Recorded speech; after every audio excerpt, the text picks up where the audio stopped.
Well, welcome to another edition of 42nd Street Pete's Grindhouse, and again, I'm opening the show with a passing.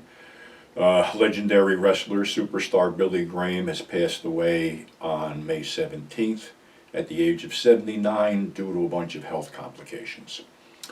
Superstar was probably the most imitated wrestler ever. He was the first guy to come out with that whole bodybuilder physique, and basically every wrestler that uses that gimmick, like from Hulk Hogan to Jessie Ventura to Ric Flair, all owe a debt to Superstar Billy Graham. I can remember when Superstar Billy Graham debuted in the WWF. He came in with his manager, the Grand Wizard of Wrestling, Ernie Roth, and he wore all this tie-dye stuff, and basically the Grand Wizard would try to pull the t-shirt over his muscles and stuff like that. Graham was brought into the WWF by McMahon Sr. to basically beat Bruno and hold the belt for 9 months, or 9.5 months, whatever it was. That was the deal. Well, what happened was he beat Bruno in Baltimore with his feet on the ropes. The next show was going to be the Garden card, and actually the schedule was, I believe, Graham was going to wrestle Gorilla Monsoon in the undercard, which then became the main event, and Bruno was going to wrestle George the Animal Steele for the belt, which he no longer had.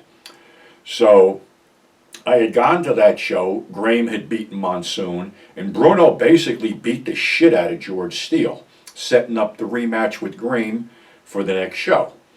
Well, that rematch show sold out in under an hour. It was gone. I couldn't get a ticket. What happened was a friend of mine who worked for a company that got comp tickets to every event at the Garden.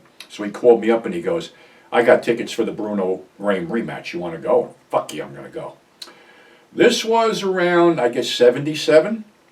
And as we walked to the Garden, usually there was people scalping tickets out in front. No, this time there was people asking to buy tickets, and we got offered $100 a piece for our tickets, which I wasn't going to fucking sell.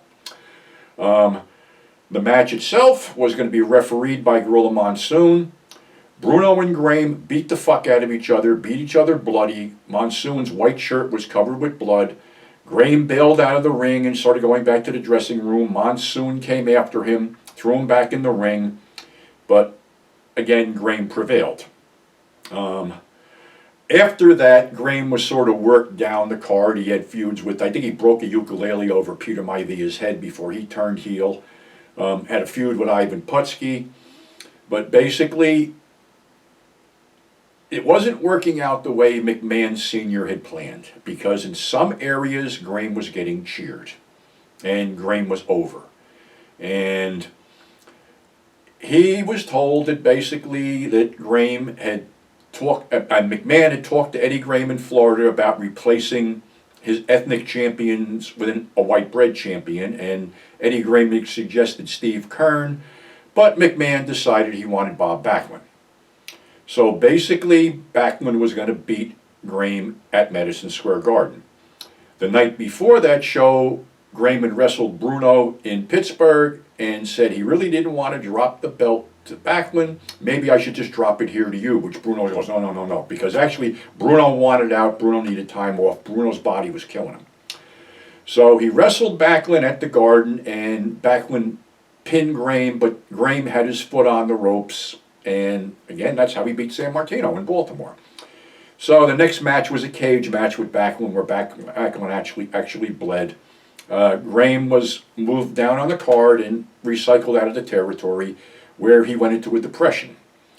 I think he quit wrestling for a while, then went down to Florida to work for his kayfabe brother Eddie Graham, and he joined Kevin Sullivan's Army of Darkness, and then turned on them when he was pissed off the way Kevin was treating one of his valets, and the whole Army of Darkness, the Purple Haze, Bob Moccasin, Bob Roop, and the rest of them turned on Graham and turned him into a face. Then he came back to the WWE with a shaved head, a black mustache, and a martial arts gimmick, where he took Backlund's belt and basically broke it against the ring post and tore it apart on TV. setting up another rematch. Graham also had wanted to turn face. He left again and came back with a dyed goatee, all kinds of tie-dyed shit earrings, and needed a hip replacement, which the surgery was filmed and used on WWE TV, which was kind of weird. Graham left the WWE, started basically bad-mouthing the promotion, bad-mouthing wrestling in general, and his liver had failed him because obviously you don't get a body like he had without steroids, and had to have a liver transplant. He's been controversial on and off over the years, making statements like Abdullah the Butcher didn't belong in the WWE Hall of Fame, going off on the WWE in general, whatever. Unfortunately, a couple months ago he became very ill. I mean, you know, he's had health issues all along, and he was on life support for a few days.